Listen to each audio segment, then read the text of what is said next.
لوگ کو بلایا جاتا ہے صلاح کی طرف. ہم دیکھتے ہیں کہ یہودی مذہب میں وہ استعمال کرتے ٹرمپٹ لوگوں کو بلانے کے لیے.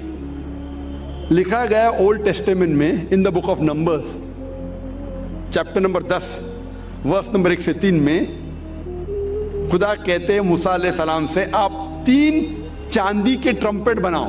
ٹرمپٹ اس کو کہا جاتا ہے نا, ٹرمپٹ. بونگا, بونگا تو نہیں کہیں گے لیکن ٹرمپٹ انگریزی میں کہتے. ٹرمپٹ کا استعمال کرو لوگوں کو نماز کی طرف بلانے کے لیے. عیسائیت میں استعمال کرتے گھنٹی کی, گھنٹی بجاتے چرچ بیل لوگ کو بلانے کے لیے.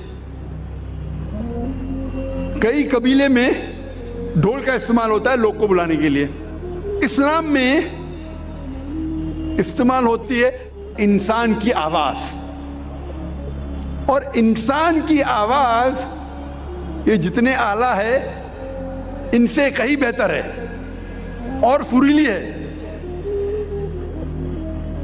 کان کو سریلی ہونے کے علاوہ اس کے اندر ایک پیغام بھی ہے. آذان کا میں ذکر کر رہا ہوں, جو آذان جو ہوتی ہے لوگوں کو صلاح کے لیے بلانے کے لیے.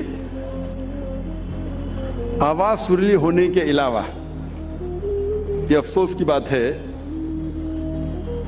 کہ بمبئی شہر میں جو مسجدوں میں آذان ہوتی ہے, افسوس کی بات ہے اکثر یہ آذان سریلی نہیں ہوتی, کان کو تکلیف زیادہ دیتی ہے. رہنمائی کے بدلے تکلیف زیادہ دیتی ہے. آپ اگر حرمین کی آذان سنیں گے, مکہ کی یا مدینہ کی, ماشاءاللہ آپ کا دل خوش ہو جاتا ہے. وہ آذان آپ کو رب کی یاد دلاتی ہے. بمبئی شہر میں جو آذان ہم سنتے ہیں تکلیف زیادہ دیتی ہے. سب آذان نہیں, اکثر. ہمیں کوشش کرنا چاہیے کہ ہمارے مؤذن کو اکٹھا کر کے ان کو تربیت دینا چاہیے, پریکٹس دینا چاہیے کس طریقے سے آذان دینی چاہیے. کیونکہ آذان کے وجہ سے جب میں انٹرویو کرتا ہوں کئی نو مسلم کو, میں کئی نو مسلم کو جانتا ہوں جو صرف آذان کی وجہ سے اسلام قبول کیے.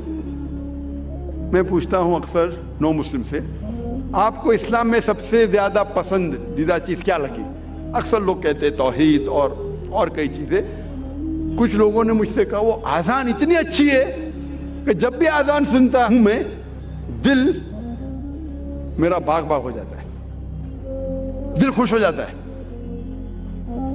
تو ہمیں کوشش کرنا چاہیے کہ ہمارے مؤذن جو ہے اس شہر میں ان کی تربیت کرے کہ کس طریقے سے صحیح آذان دینا چاہیے. اور جیسے میں کہہ رہا تھا کہ آذان سریلی ہونے کے علاوہ ایک پیغام دیتی ہے ہمیں. افسوس کی بات ہے کہ اکثر مسلمان آذان کی معنی جانتے ہی نہیں. جب مسلمان نہیں جانتے تو غیر مسلم کیسا جانے. اور میں ایک واقعہ آپ سے کہنا چاہتا ہوں, اور یہ حقیقت واقعہ ہے. تقریباً 10-15 سال پہلے جب میں کیرلا میں گیا تھا تقریر کرنے کے لیے, اور یہ حقیقت ہے, مجھے مہمان خصوصی بنا گیا تھا اور میرے تقریر کے پہلے ایک غیر مسلم پولیٹیشین کو بلایا تھا. اور اپنے تقریر میں ہر پولیٹیشین جو غیر مسلم میں کوشش کرتا ہے کہ اگر مسلم گیدرنگ دیکھتا ہے تو وہ تعریف کرے گا اسلام کی. تو یہ غیر مسلم پولیٹیشین تعریف کرتے کرتے کہنے لگا کہ ہمارے اس دیش میں جو مسلمان مغل بادشاہ اکبر اتنے مہان کام کیے, اسی لیے مسلمان روز 5 بار اللہ اکبر کر کے اکبر بادشاہ کی تعریف کرتے. آپ سمجھ رہے ہیں یہ جوک ہے, جوک نہیں حقیقت ہے, اور میں خود گواہ ہوں. میں سٹیج پہ بیٹھا تھا, اچھا میرے تقریر کے پہلے اس نے کہا, تقریر میں نے اس کی غلط فہمی کو دور کیا کہ ہم مسلمان جب اللہ اکبر بولتے ہیں تو اکبر بادشاہ کی تعریف نہیں کرتے. اکبر بادشاہ تو موجود بھی نہیں تھا اس وقت, اللہ کے رسول کے ٹائم پہ اکبر بادشاہ کہاں تھے. جب اللہ اکبر کہتے ہیں اس کی یہ معنی ہے کہ اللہ سب سے بڑا ہے, اللہ از دا گریٹسٹ. اسی لیے ہر مسلمان کا فرض ہے کہ کم از کم وہ آذان کی معنی کو جانے تاکہ خود کے دل پہ اثر ہو اور ساتھ ساتھ جو لوگ کو اس کی معنی نہیں پتہ ہے، غیر مسلمانوں کو نہیں پتہ ہے، ان لوگوں کو اس کی معنی بتائے۔ اور اذان میں ہم 4 بار دہراتے اللہ اکبر اللہ اکبر اللہ اکبر اللہ اکبر، اللہ سب سے بڑا ہے، اللہ سب سے بڑا ہے، اللہ سب سے بڑا ہے، اللہ سب سے بڑا ہے۔ اشہد ان لا الہ الا اللہ، میں گواہی دیتا ہوں اللہ کے علاوہ کوئی معبود نہیں، میں گواہی دیتا ہوں کہ اللہ کے علاوہ کوئی معبود نہیں۔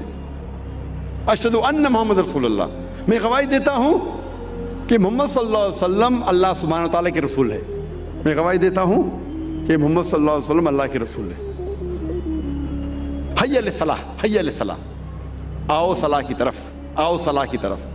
حی علی الفلاح، حی علی الفلاح، آؤ فلاح کی طرف، آؤ فلاح کی طرف، آؤ کامیابی کی طرف، آؤ کامیابی کی طرف، آؤ اچھے کام کی طرف، اچھے کام کی طرف۔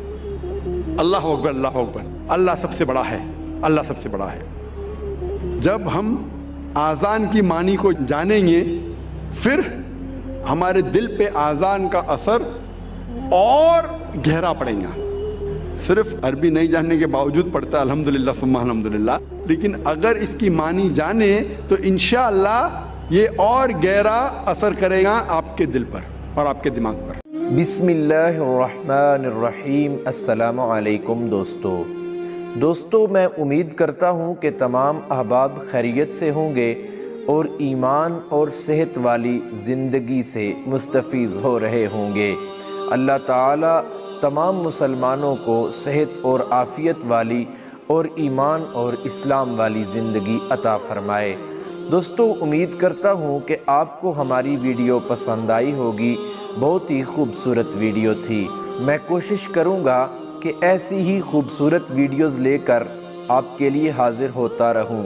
ایسی ہی خوبصورت ویڈیوز کے لیے اور یہ پیغام آگے لوگوں تک پہنچانے کے لیے ہمارے چینل کو سبسکرائب کریں اور ہماری ہر ویڈیو کو شیئر کر دیا کریں تاکہ یہ پیغام ہر مسلمان کو پہنچ سکے۔